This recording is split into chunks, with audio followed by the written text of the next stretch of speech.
L'information paraît première. Ils sont là, ils sont d'accord sur rien, mais prêts à débattre de tout. Zemmour, Nolo, c'est l'émission qui donne du temps au débat et à la politique. Zemmour et Nolo, saison 7, épisode 8, sommaire.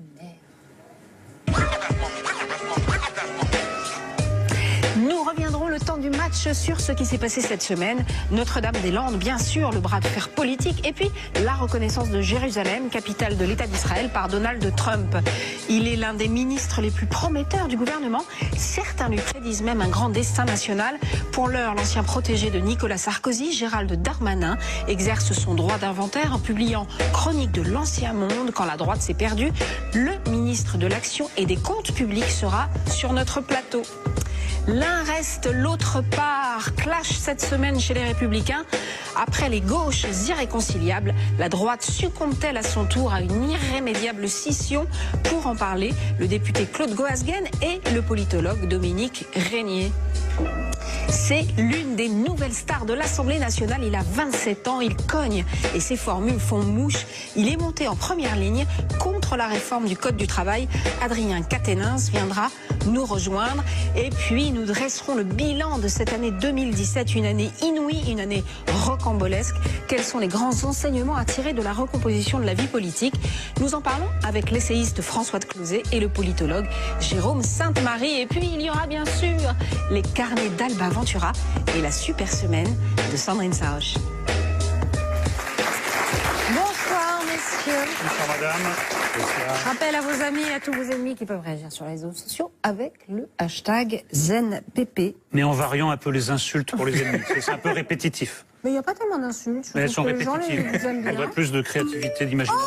Oh, justement, un message pour cette dernière de l'année. Au hasard. Eh oui, un message de Bob Merle qui dit « Quelle qualité chaque Eric reconnaît à l'autre Eric » et il dit « Mais pas les défauts ». Il a envie de positif, il a envie de... Oui, parce qu'il veut une réponse brève. Bon, à vous. C'est pour ça. Et puis après, il dit « Joyeux Noël à vous, excellente animatrice ». Donc ça, je suis assez touchée. Ah oui, mais vous n'aviez pas vu la dernière ligne. Ouais, le plus important.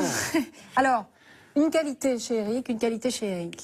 Oh merde. Ah, moi, c'est très pardon. simple. Non, il a beaucoup... moi, c'est très simple. Non, il a beaucoup de... Oui, bah, Non, moi, c'est très simple. Une qualité que j'admire, c'est son talent de la répartie. Il aurait été dans les salons du XVIIIe siècle, un compère de Madame du Défend, il aurait été invité toutes les semaines. Ah, je sais pas quoi répondre. Mais je suis sincère. Petite blague au deuxième degré.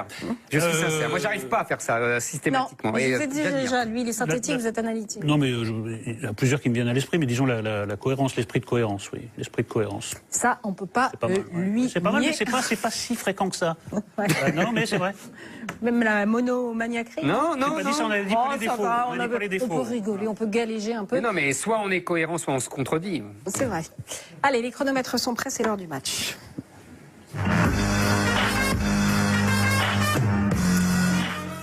Alors, Notre-Dame-des-Landes, on va pas y passer 12 ans, non ça, puisque ça fait 50 ans que ça dure.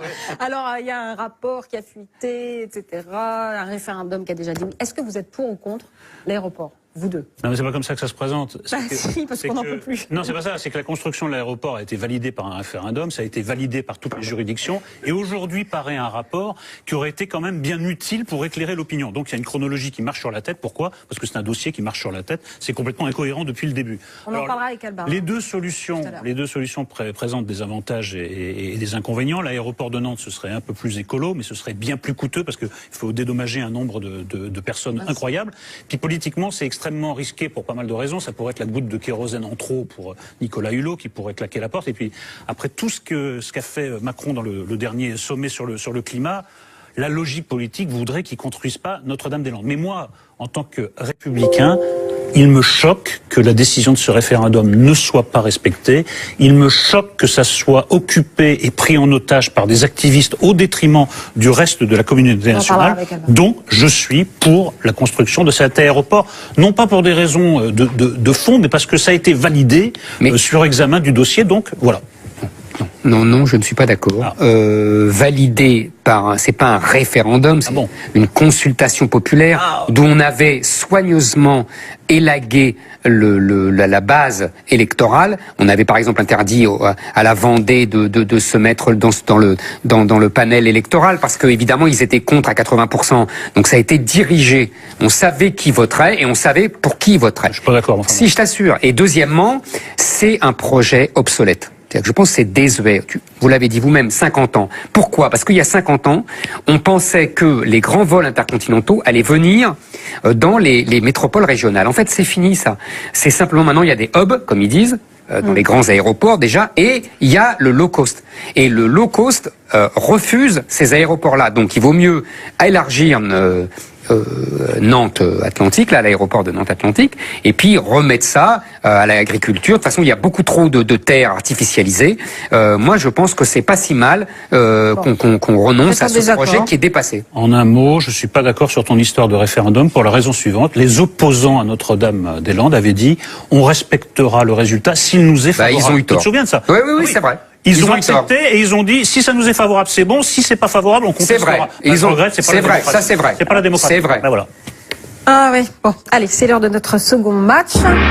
Parce que le gong retentit. C'est aussi une affaire qui dure le deuxième match. Il l'avait promis. Quoi, les chronomètres? Ah, les chronomètres. Je note. Ah bah oui, mais dis non, mais donc. parce que toutes les semaines on fait le numéro, je parle plus et tout. On peut aussi souligner un défaut de votre Eric. Non, on avait dit pas la mauvaise foi.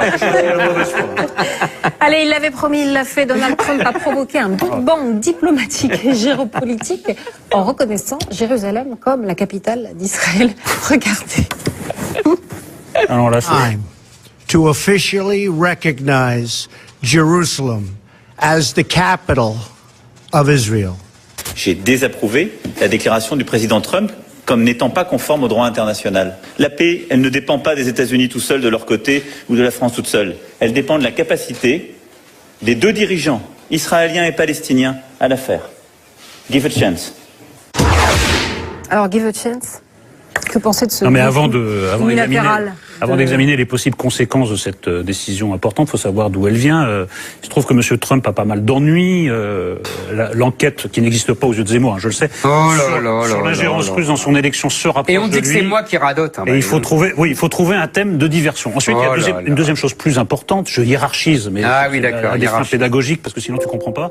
C'est que depuis le début, il ne gouverne que par et pour son cœur d'électorat. Donc là, il veut satisfaire les lobbies évangélistes qui sont eux favorables au grand Israël pour des raisons millénaristes. On en est là quand même.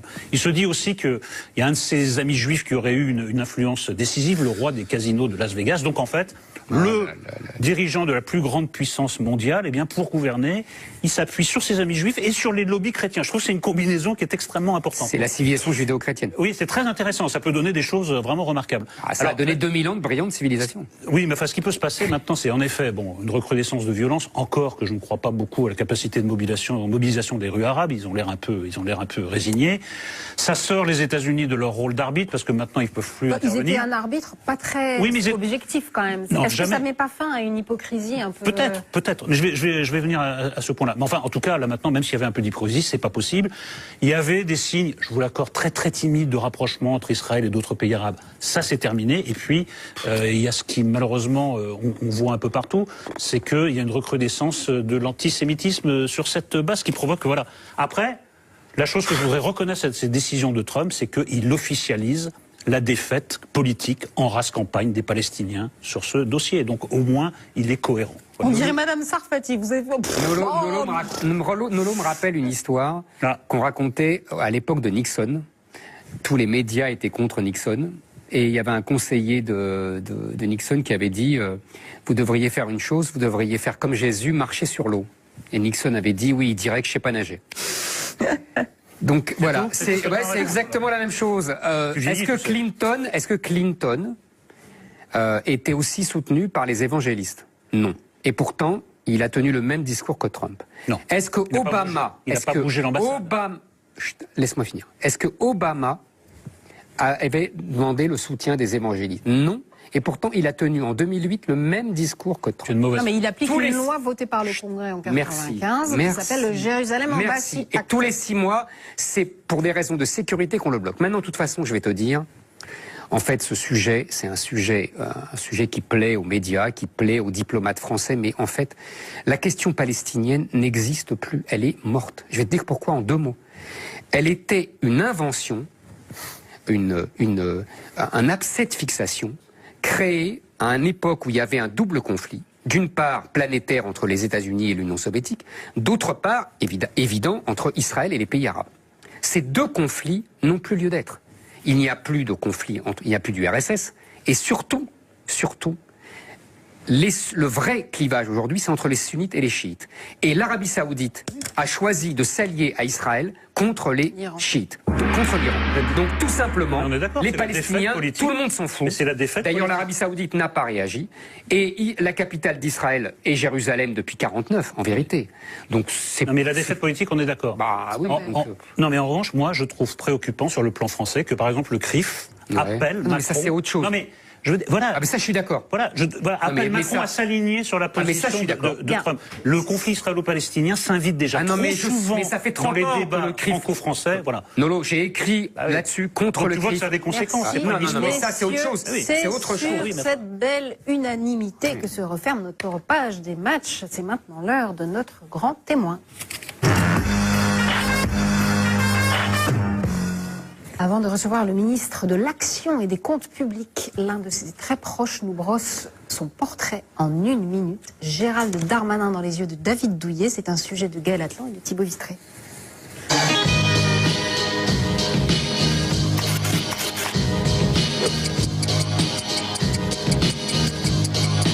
Il a une superbe mécanique intellectuelle. Il fait des choses très sérieuses sans se prendre au sérieux. Je pense qu'il se débarrasse beaucoup de tout ce qui est politicard, la politique politicienne, qu'on n'aime plus, que les gens ne veulent plus. Mais là, il est dans sa période, lui, à titre personnel, fast, fort en politique. Ça fait partie de son moteur personnel, là où il puise une vraie énergie, de se dire, voilà, au départ, c'est vrai que j'avais pas toutes les cartes. Et en même temps, eh ben, il faut que je dise à la terre entière que sous les ailes de la République, tout le monde peut grandir. Il a été quand même, à son âge, élu municipal, député, maire, élu régional, chef de cabinet. Et aujourd'hui, il est ministre. Quelquefois, il essaye dans sa formulation, dans son phrasé, de se vieillir un peu, quoi, voilà. Mais en fait, il est hyper jeune. Si vous le comparez au président de la République, c'est peut-être un futur président de la République, effectivement. En tout cas, moi, si un jour il devient président de la République, à la fois je serai très fier et pas surpris. Gérald Darmanin.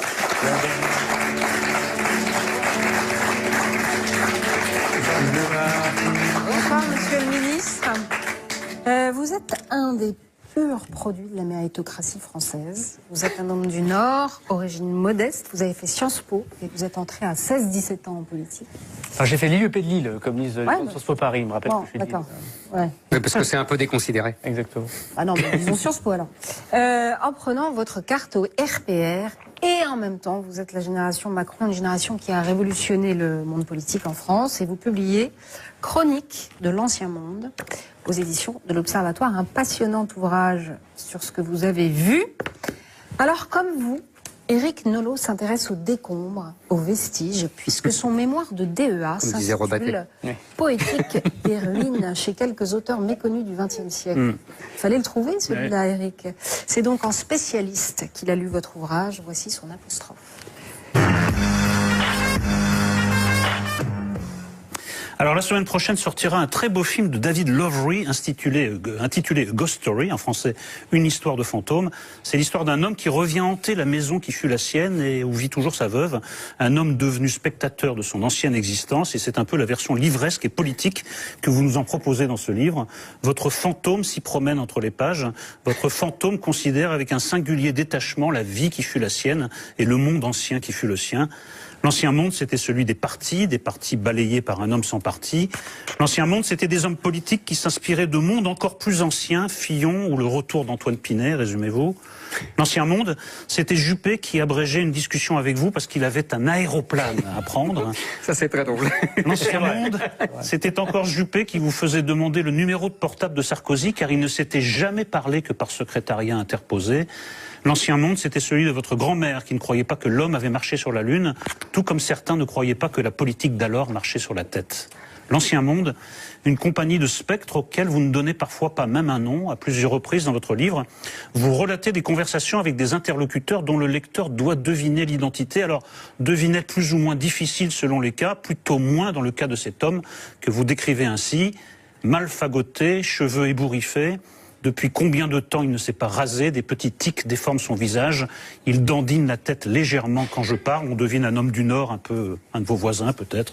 Est-ce une bonne piste ou une mauvaise? Celui que vous nommez en revanche c'est Nicolas Sarkozy, votre champion de la primaire. Votre échange a pour cadre une terrasse en plein soleil, il vous demande si c'est ok de garder ses lunettes de soleil. Un échange où Nicolas Sarkozy apparaît tel qu'en lui-même, soucieux de vous convaincre par tous les moyens du registre sentimental à la pression plus ou moins amicale. Alors il n'y avait pas que du mauvais dans ce monde ancien. Rappelez-vous, les hommes politiques y ouvraient un livre dès qu'ils en avaient l'occasion. Aujourd'hui, ils consultent plutôt leur portable. Vous concluez, la politique a perdu sa profondeur. Sous cet aspect, vous demeurez le représentant du monde ancien. Des références à Malraux, Cervantes ou Buzzati viennent naturellement sous votre plume. Vous possédez d'ailleurs le sens littéraire du portrait et de la situation. Et de la citation aussi d'ailleurs. Vous écrivez ces chroniques de l'ancien monde comme on note ses rêves au réveil. La campagne de la primaire, la campagne de la présidentielle, les innombrables rebondissements des affaires Fillon, la funeste obstination du candidat, l'épisode du salon de l'agriculture, tout baigne ici dans une étrange atmosphère onirique. Qui n'a jamais fait un cauchemar dans lequel ses jambes refusent de répondre alors qu'on voudrait marcher ou courir? Et chez vous, cela donne, citation, « C'était une drôle de campagne que cette primaire, l'impression de faire une campagne en terre inconnue, de faire du ski sur de la terre. » Sans oublier, parmi tous ces rêves, un songe prémonitoire.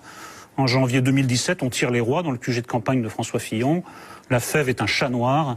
Le premier papier du Canard enchaîné paraît le même jour. C'est donc un adieu à l'ancien monde que vous faites, ou presque. Un lambeau de cet ancien monde colle à vos doigts, à la manière du sparadrap à ceux du capitaine Haddock. À 2 reprises, vous réclamez le procès symbolique de ceux qui ont organisé le rassemblement du Trocadéro et maintenu le candidat Fillon sous assistance respiratoire, avec le brillant résultat que l'on sait. Eh bien, ces gens viennent de vous répondre en élisant Laurent Wauquiez à la tête des Républicains avec presque 3/4 des voix. La droite est de retour, tel était le slogan de Laurent Wauquiez, et le monde ancien aussi avec lui, d'où ma question. N'avez-vous pas enterré ce monde ancien un peu trop vite? Bon, d'abord, la distinction entre nouveau et ancien est sans doute elle-même questionnée. Voilà, bon. D'abord, je vous remercie et je suis très honoré d'avoir été votre invité et d'avoir eu cette critique. Je pense qu'il y a un moment dans ce petit livre où quelqu'un me dit, et je le reprends sur ma plume, alors on dit que quand on cite ces auteurs, ces citations, on vit plus vieux.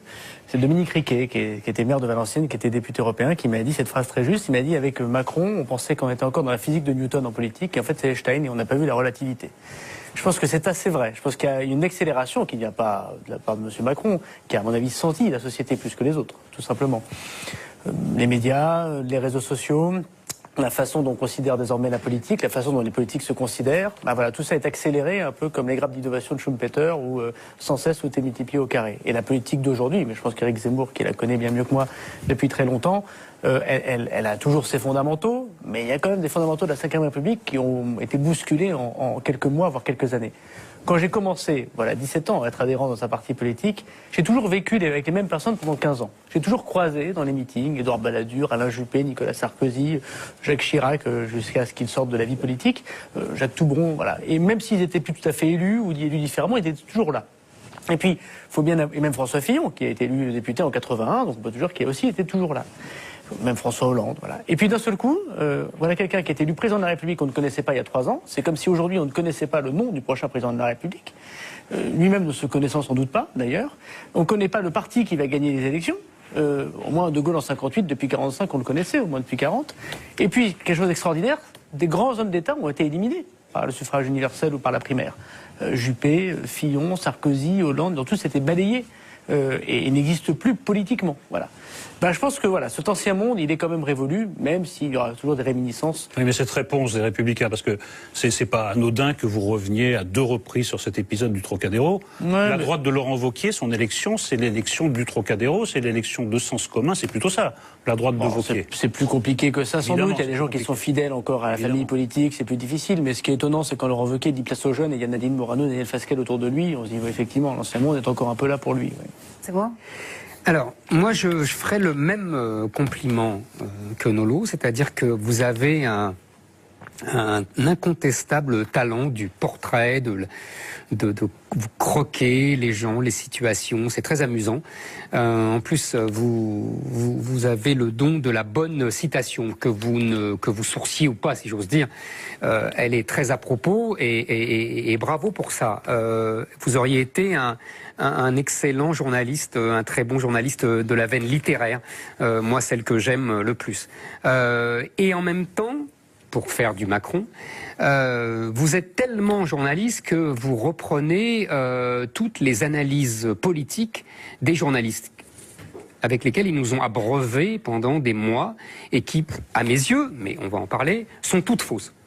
C'est-à-dire que vous reprenez des analyses sur la droite gaulliste et populaire, alors on va en parler parce qu'au moins vous m'avez fait rire.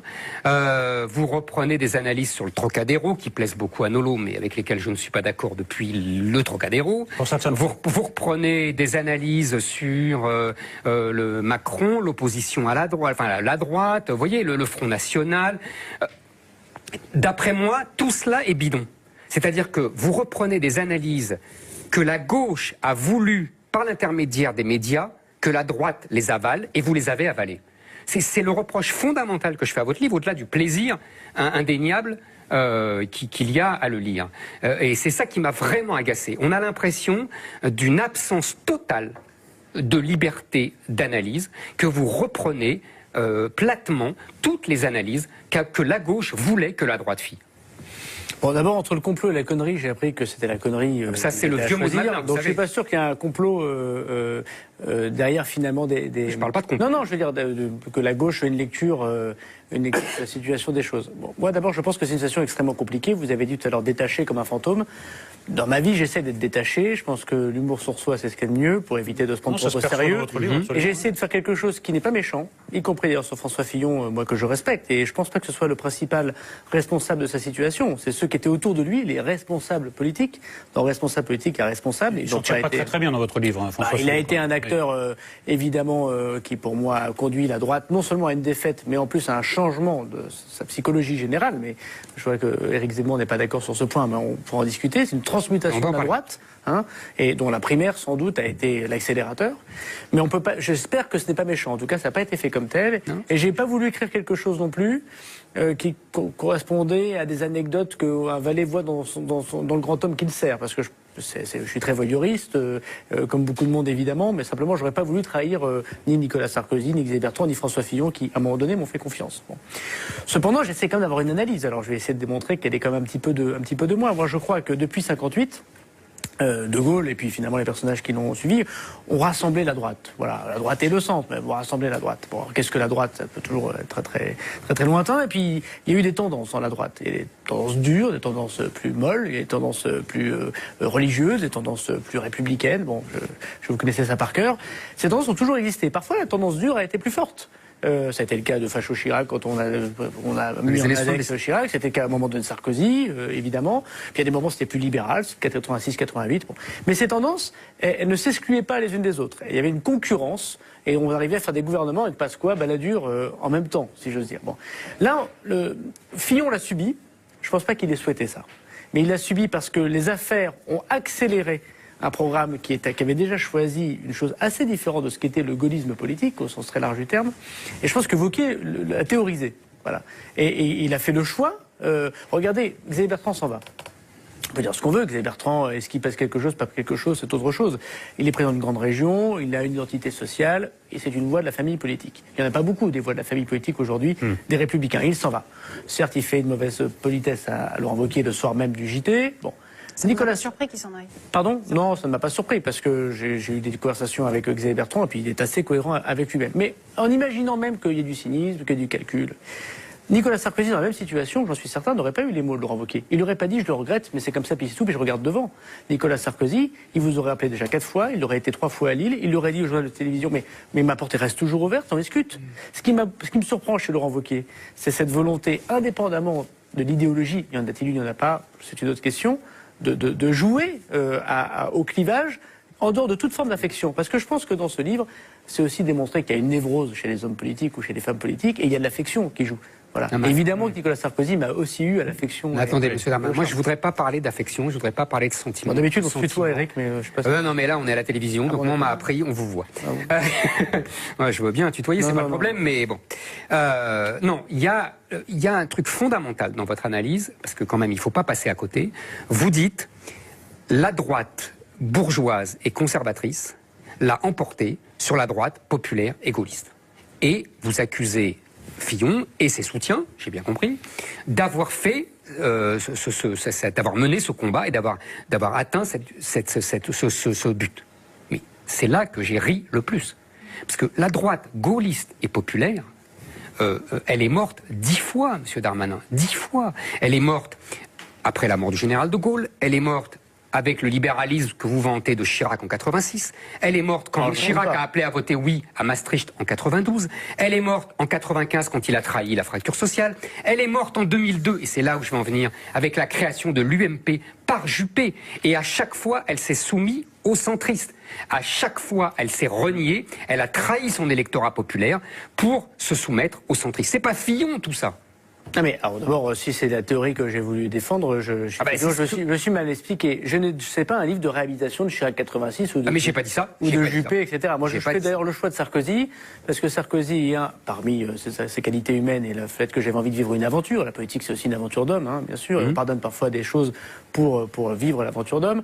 C'est celui qui n'augmente pas la TVA. Il fait le choix de ne pas augmenter la TVA. C'est un débat, on s'en souvient pas tellement, mais du début de la primaire, peut-être. Enfin, moi, je pense que la TVA, c'est un impôt qui est assez injuste. Beaucoup d'impôts sont injustes. Encore une thématique de gauche, quand j'étais en culotte courte, monsieur Darmanin. Oui, la gauche dit ça depuis que je suis petit. Avant la guerre et quelle guerre? Bah oui, franchement.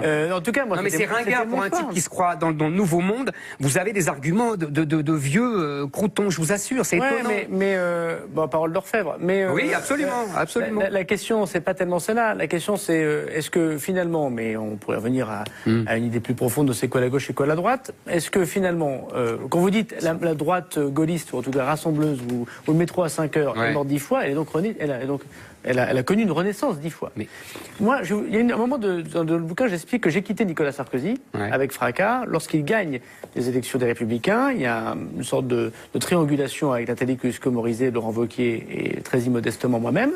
Et puis d'un seul coup, parce qu'il se sépare de Nathalie Kosciusko-Morizet, quand il compose son nouvel exécutif des Républicains, il donne à Laurent Wauquiez le poste de numéro 2 et il nomme Éric Woerth secrétaire général. J'ai dit à Nicolas Sarkozy, dans un contexte comme celui-ci, je n'ai aucune façon de pouvoir porter une voix différente, qui est peut-être minoritaire, qui est peut-être très différente. Et moi, mes combats politiques, vous savez, je ne suis pas le fils d'un député à qui on a laissé la circonscription. Ma ville n'était pas à droite depuis 45 ans. Il me semble que le militantisme m'a permis de comprendre aussi ce qu'était un électorat populaire, qui est d'ailleurs un électorat qui est très rarement de droite, très rarement de gauche, qui est surtout un électorat qui veut manger, qui veut vivre et qui veut avoir la méritocratie pour ses gamins. Donc je suis pas sûr qu'il résonne en termes de droite et de gauche. Bon. Et je suis un député qui a voté contre le traité Merkel et Sarkozy. J'ai fait partie de la France du non et de manière générale. Vous savez, je vous ai connu à l'époque. Vous étiez dans une droite très eurosceptique. Mais je suis toujours assez eurosceptique parce que avec Macron, non. Excusez-moi, vous pouvez pas dire ça. Oui, c'est ça votre difficulté, c'est que quand le président de la République accepte l'idée de gouverner la France avec le second tour, ce résultat du second tour et pas du premier. Il accepte l'idée de l'ouverture au sens premier du terme. Quand il nomme un premier ministre qui n'est pas de sa famille politique. Ouais, mais qui pense comme lui. Mais quand il accepte que plusieurs de ces ministres, très différents, puissent porter des opinions différentes autour de la table du Conseil des ministres, je pense que c'est quelque chose d'important. Vous avez vu que vous portez des opinions différentes, monsieur Darmanin. Il me semble. Non, mais après, c'est l'éternel problème d'être dedans ou d'être dehors. Non, mais d'accord. Mais il n'y a qu'un seul président, vous savez bien. C'est la 5e République. Donc vous... Bien sûr. Mais il n'est pas interdit de penser qu'on peut avoir une certaine influence sur les choses. Sinon, on arrête de faire de la politique et on fait commentateur. Donc vous avez fait votre chemin, un chemin particulier, et vous arrivez à cette conclusion, c'est que désormais, la grande séparation, le grand mur qui vous sépare, c'est pas de la gauche, mais de l'extrême droite. Vous faites partie de cette droite qui considère que la véritable différence, c'est avec l'extrême droite et non pas la gauche. C'est écrit en toutes lettres dans votre livre. Bah, je pense qu'avec une partie de la gauche, parce que, encore une fois, la gauche Oui, regroupe bah, on beaucoup sait de de quelle gauche je parle, responsabilités, il y a une différence de degré et qu'il n'y a pas de différence de nature. En revanche, je pense qu'avec pas tout le monde au Front National, je pense qu'il y a beaucoup de gens qui se sont perdus pour plein de raisons. Il n'y a pas de procès à faire particulier sur les électeurs du Front National, bien évidemment, mais il y a une différence de nature. J'en étais pas tout à fait persuadé au début de ma vie politique en tant que militant, parce qu'on a tendance d'abord à être assez militant par nature, oui. et je l'ai vu à l'œuvre dans ma propre région. Voilà. Et je pense que... C'est-à-dire je pense que des discussions, je pense que contrairement à ce qu'on peut penser, c'est pas du tout un parti contestataire et pragmatiquement contestataire. Je pense qu'une partie de ces élites, et je crois que Marion Maréchal, encore plus sans doute que Madame Le Pen, voilà, je pense Madame Maréchal est plus douée, plus travailleuse, je n'oserais dire plus intelligente, mais en tout cas manifestement Elle lit des livres déjà, c'est déjà manifestement plus organisée. Je vous laisse la responsabilité toujours. J'ai toujours la responsabilité de ce propos. Mais je crois qu'il y a vraiment une idéologie particulière dont on peut discuter, mais dont profondément je suis en désaccord. Voilà. Après, il y a d'autres sujets. Moi, je considère pas que je pense qu'il y a un combat très fort sur la religion en France. Je pense que ce qui se passe sur l'islam est évidemment important, parfois grave, mais je pense que dans l'histoire de la République, c'est pas extrêmement nouveau, dans des positions différentes, dans des proportions différentes, dans un contexte différent.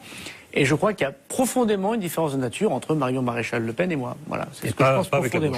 Et pas avec Manuel Valls. La gauche dont nous parlons. Voilà, et pas avec Manuel Valls. Donc vous faites comme la droite depuis 30 ans, c'est-à-dire que vous vous soumettez à la doxa de gauche et on vous a déterminé qui était républicain et qui ne l'était pas, et vous dites oui, la gauche a raison, Madame Marion Maréchal Le Pen n'est pas républicaine, donc je vais avec la gauche. C'est ce qu'a fait Sarkozy, c'est ce qu'a fait Chirac. Tous ces gens se sont couchés devant la gauche, et c'est pour ça que l'électorat populaire fuit les gens comme vous, de droite, je veux dire, vous avez bien compris, c'est un personnel. C'est pour ça que je suis réélu à chaque fois que je me présente dans une ville. Parce que vous avez une ville très particulière, vous avez... J'ai été élu député, oui, bien sûr, mais vous savez bien qu'il y a le jeu des étiquettes, et vous savez bien... je voudrais simplement, un mot simplement, cette manie, et qui n'est pas propre à vous, mais que vous reprenez aussi, de distinguer entre la droite gaulliste et populaire et la droite identitaire, ça aussi, ça me fait bien marrer. Je vous rappelle seulement que le général de Gaulle a donné l'indépendance à l'Algérie parce qu'il ne voulait pas que sa ville soit colombée les deux mosquées. Donc il faut arrêter avec ça. C'est faux de dire qu'il y a une différence entre la droite populaire gaulliste et la droite identitaire. C'est au contraire la même. Si vous me permettez, déjà il y a bien longtemps, vous avez écrit un article sur une circonscription à Tourcoing en 93, qui était la guerre des trois flamands. Je suis très sûr que vous vous rappelez. Et avec votre ami Vanès. Exactement. Votre ancien ami Vanès. Et votre nouvel ami, manifestement. Ah mais moi j'aime beaucoup Vanès, mais à l'époque aussi. Moi j'ai pas trahi mes amis. Il n'y a pas de concurrence. Il n'y a pas une question de trahison. Vous savez, au bout d'un moment, il y a le suffrage universel qui parle et on a le droit d'être en désaccord sur un certain nombre de sujets. Certes. Voilà. À ceci près que dans une ville qui vote beaucoup Front National et qui a beaucoup voté à gauche, c'était socialiste depuis 25 ans. Et le Front National fait toujours plus de 30%. Si votre théorie est vraie sur le plateau de télévision à Paris, elle le serait vraie à Tourcoing, à 2 heures d'ici. Il se trouve qu'en l'occurrence, quand je me suis présenté aux élections, le Front National a fait 9%. Voilà. Ça veut bien dire qu'il y a une partie de l'électorat populaire qui pourrait se reconnaître dans une théorisation de, on reproche, on relègue un certain électorat qui trouverait écho, surtout que j'ai toujours tenu ces discours depuis toujours, y compris sur l'islam, et je pense que Éric Zemmour le sait bien. La deuxième des choses, c'est quand vous citez la phrase du général de Gaulle, d'abord vous citez Perfit. Ah ça y est, vous allez mettre en cause Non, Perfit. pas du tout. Non, ah bon. C'est trop facile. Mais, mais à part Dieu lui-même, je pense que même le pape est infaillible. Bon. Non, mais parce que c'est facile, il est mort, il peut pas se défendre. Non, oui, j'entends bien, comme le général de Gaulle. Ah, absolument. Bon. Mais la phrase de Perfit, c'est pas ça, si vous me permettez. Ah bon. De Gaulle dit: il est normal qu'il y ait des Français blancs, qu'il y ait des Français noirs, qu'il y ait des Français jaunes. Ça montre que la France est ouverte sur l'universel. Absolument. Voilà. Il dit pas il est normal, il dit il est bien.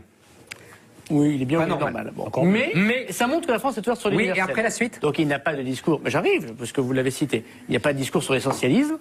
La suite, monsieur Darmanin. Je sais bien. Je la connais par cœur, la phrase. Mais pour une fois, alors vous pouvez y aller. Mais pour une fois, quelqu'un vous la cite en entier. Allez-y, je la cite toujours comme ça, moi aussi, monsieur Darmanin. Non, toujours. En l'occurrence, non. Mais là, j'ai mis un bout pour colomber les deux mosquées. Je voulais pas rallonger, on va dire que je suis trop long. Ce qui est un peu dommage, c'est que l'esprit de cohérence qu'évoquait M. Nolot, vous l'avez pas sur cette phrase. Allez-y. Allez-y, non, allez-y. J'attends la fin, je la connais. Mais, et après, le général de Gaulle évoque que si nous laissions l'Algérie française telle qu'elle est aujourd'hui, il y aurait trop de musulmans sur le sol national. Monsieur Darmanin. Et son village ne s'appellerait pas Et son village ne s'appellera pas Colombey des Églises, mais Colombey des Mosquées. Vous savez, on vous surnomme Darmanin et on a bien raison. Parce que là, vous avez une phénomène. Donc, non, je vous laisse pas passer ça. Bah, je vais terminer ma phrase. Non, vous finissez pas votre phrase. Zemmour. Non. Ah non. Zemmour, quand on a un invité, ça vient du sens. S'il te plaît, je parle. Donc dire que la France est universelle, oui. C'est une chose intéressante Absolument. à entendre. Et le général de Gaulle n'a pas une vision essentialiste des choses. Monsieur Darmanin. Il a éventuellement une conception sur le fait On finir sur ce Non, point. on finit pas. Non, parce que là, c'est une embrouille, monsieur Darmanin. Que dit donc dans le même chapitre? Il lui dit, vous les avez vus, les Algériens? Vous avez vu comment ils sont habillés? C'est exactement ça. C'est exactement les échos. Monsieur Darmanin. On va peut-être un peu chanter les choses. Non, vous avez oublié une partie de la phrase qui est fondamentale, évidemment. Ça ne m'étonne pas, mais j'attendais, gentiment. C'est que quand le général de Gaulle dit il est bien qu'il y ait des Français jaunes, la France est ouverte à l'universel. Mais, ça montre que monsieur Darmanin, il y a un mais. Il faut qu'il reste une minorité, car sinon, ce ne serait plus la France. Monsieur Darmanin, s'il faut qu'il reste une minorité, sinon, ce ne serait plus la France. Mais d'abord, permettez-moi quand même de distinguer quelque chose, y compris dans la phrase rapportée par Perfit. C'est-à-dire que le général de Gaulle parle des blancs, des noirs, des jaunes, et après il parle de religion. Bon. On pourrait quand même contester l'idée que c'est pas parce qu'on est blanc, noir ou jaune qu'on a une religion qui correspond à sa couleur. Bien sûr. Voilà. Donc on pourrait, y compris le général de Gaulle est discutable. Heureusement. Bon, j'entends bien. Donc y compris quand Perfit rapporte le général de Gaulle, on peut discuter. C'est pas la doxa la plus absolue. Moi, ce qui me semble à peu près logique, c'est qu'il y avait dans l'idée même du général de Gaulle et dans l'idée même de son gouvernement des gaullistes de gauche qui étaient certes minoritaires à un moment donné. Il y avait des gens comme Malraux, dont on sait tous quelles accointances politiques ils avaient eues et ils ont continué à avoir, et puis des gens plus durs à droite. D'ailleurs, y compris Pinet, qui a été un membre du gouvernement. Michel Debré était pour l'Algérie française. Et comme Soustelle avant, et puis après ça s'est mal passé. Bon. Et je crois que, vous voyez, la démonstration de 58, où des ministres socialistes étaient au gouvernement, la démonstration du gaullisme, puis après finalement dans des conditions différentes, un peu quand même, de Pompidou, de Giscard, de Chirac et de Sarkozy, c'est l'idée qu'il faut quand même rassembler. Voilà. Et que rassembler le peuple. La démonstration, me semble-t-il, de la primaire, c'est l'hyperconcentration de notre électorat, qui n'est pas méprisé. Ça, c'est un autre. Qui n'est pas méprisé. Mais c'est l'hyperconcentration de notre électorat, l'hyperconcentration du discours aussi à cause des affaires, mais pas simplement. Et puis désormais, un Laurent Wauquiez qui assume ne parler qu'à cette hyperconcentration et à ne plus ouvrir. Voilà. Mais moi, à ce propos, je voudrais revenir sur un passage un peu étonnant de votre livre. C'est bizarre ce que vous reprochez Zemmour, parce que vous faites un peu un raisonnement à la Zemmour sur ce coup-là. Vous dites il est inspirant. Ouais, ah bon. Mais le premier livre que j'ai mis en politique, c'est L'homme qui ne s'aimait pas. Ah, merci. Ouais. Mais là, je voudrais revenir sur ce passage où vous dites, en fait, Hollande a tendu un piège à la droite avec le mariage pour tous. C'est-à-dire que comme la gauche... Jusque-là, je vous suis. C'est-à-dire que la gauche n'ayant plus prise sur la réalité économique, elle se réfugie dans les réformes plutôt portant sur les mœurs. Là, je vous suis. Mais en calculant de manière très cynique que la droite allait se retrouver acculée à solliciter les forces de la manif pour tous, de Sens commun, tomber dans leurs bras et aboutir à ce qu'on voit aujourd'hui, c'est-à-dire l'élection de Wauquiez. Je trouve ça un peu tiré par les cheveux. C'est pas, et donc votre fille est muette, on n'est quand même pas jusque... C'est pas loin, bon. C'est pas loin. Non, d'abord... je trouve qu'il n'est pas aussi caricatural que tu ne le dis. C'est pas loin. Fois, alors je me permets de le défendre parce que... retrouver le passage. Ah ouais. Non, mais d'abord, c'est pas un essai, et il se veut pas comme tel, et il essaye d'échafauder quelques idées. Bon, ensuite, je n'ai pas prétention à dire que je relis l'histoire. Bon. Ensuite, c'est très facile de le faire après qu'avant, c'est une évidence. Bon. Troisièmement, moi je constate que il y a un double mouvement qui a touché la droite française. Il y a effectivement le mariage pour tous, le pour, le contre, qui a clivé la société et qui a poussé la droite à croire qu'elle avait une majorité dans le pays alors qu'elle venait de perdre des élections sur un thème de société qui en plus était très clivant. Voilà. Donc ça c'est le premier point. Je pense que ça a contribué, me semble-t-il, à perdre de vue l'essentiel, c'est-à-dire l'économique, et le régalien. Bon, ça l'a empêché de réfléchir parce qu'elle a vu qu'il y avait des manifestations, mais un peu comme de Vaquet, si j'ose dire. C'est-à-dire que on pense que l'école libre dans les années 80 vont donner à la droite une majorité d'idées, et puis on s'aperçoit que quand elle arrive au pouvoir en 86, moi j'étais beaucoup plus jeune, je constate que la droite n'a pas été soutenue par le peuple pour des réformes plus dures. En tout cas, c'est plus compliqué que ça. Ouais. Et la deuxième des choses, c'est que ce qui est très intéressant, c'est qu'on n'a pas vu, tous collectivement, que les causes mobilisaient plus désormais que les appareils partisans. Et ça, c'est quelque chose qui, à mon avis, est fondamental dans le changement de la vie politique. Les bonnets rouges, le mariage pour tous, quelque part, les Insoumis ou En Marche, ça relevait de la cause plutôt que de l'appareil, si vous me permettez. Et que du coup, la droite, elle a continué à penser appareil, investiture, mais le Parti Socialiste encore pire, si j'ose dire. Et on n'a pas vu indépendamment du mariage pour tous, on n'a pas vu c'était quoi le ressort du vote des Vous qui les avez beaucoup connus et fréquentés, les deux présidents, le président Sarkozy et le président Macron, il y a des différences, ils ont des ressemblances. Est-ce qu'il y a quelque chose qui vous amuse entre les deux ou pas du tout? Ils ne se ressemblent pas. Pour conquérir le pouvoir de cette façon et arriver là, est-ce qu'il faut quand même... ils ont des points communs? D'abord, je pense qu'ils ont... Alors, on dit que pour être vouloir être président de la République, il faut une case en plus ou une case en moins. Une case en plus, ils réussissent, puis une case en moins, c'est tous ceux qui n'ont pas réussi. Bon, moi, j'entends votre petit portrait, il est très élogieux, je remercie David Douillet, mais je n'ai aucune envie d'être président de la République parce que j'ai pas cette grande folie. Voilà. Même si on peut tous regarder les personnages historiques, il faut faire des sacrifices énormes dans sa vie pour atteindre le Graal qu'ils ont atteint. Et parfois... pour rater, comme c'est le cas de François Fillon, et je pense que ça peut être aussi une déchirure personnelle. Donc ils ont une intelligence supérieure, une grande folie supérieure, une capacité de travail supérieure, mais tout ça n'est pas très original. Je trouve que Emmanuel Macron a quelque chose de différent de Nicolas Sarkozy, c'est que les deux pensent extrêmement vite, bien plus que moi, et peut-être bien plus que nous. Simplement, au bout de 15 secondes, Nicolas Sarkozy vous fait comprendre que ce que vous avez dit est une connerie. Donc en fait, quand vous parlez plus de 15 secondes, c'est qu'il considère que c'est ce que vous dites est à peu près intelligent. Moi, j'ai jamais compris les gens qui disaient laisse pas parler. Il laisse parler Nicolas Sarkozy. C'est vraiment quand il trouve que c'est con, il coupe. Quoi, voilà, bon. Et il a souvent raison. Alors qu'Emmanuel... Il a pas souvent raison. Moi, si, quand même. Il a souvent tort aussi. Non, mais après que l'analyse puisse être mauvaise ou que les actes ne suivent pas la pensée, c'est autre chose. Voilà. Mais je trouve que dans la conversation, c'est un des hommes les plus intelligents que j'ai été à rencontrer. Bon. Mais il se trompe aussi souvent. Mais en tout cas, il pense que c'est une connerie. Oui, ça c'est sûr. Et donc c'est plus difficile à défendre. Alors qu'Emmanuel Macron, très sagement, vous regarde et vous dit vous avez raison. Et on dit que Chirac prenait un carnet pour noter. Voilà, je pense que Emmanuel Macron est un Nicolas Sarkozy patient. Voilà. Merci beaucoup. Contradiction dans les Merci Gérald Darmanin d'être passé sur notre plateau. Je rappelle le titre de votre excellent livre, Chronique de l'Ancien Monde, aux éditions de l'Observatoire. Dans un instant, on parlera du divorce chez les Républicains. Nous recevrons une autre star du Nouveau Monde, Adrien Quatennens. On fera le bilan de cette année rocambolesque. Tout ça sous le regard expert de Sandrine Saroche. Sandrine, c'est à vous. Bonsoir Sandrine, vous connaissez le principe, dès que vous arrivez sur ce plateau, je lance la pub. C'est formidable, c'est ça que j'adore. J'ai une question à vous poser.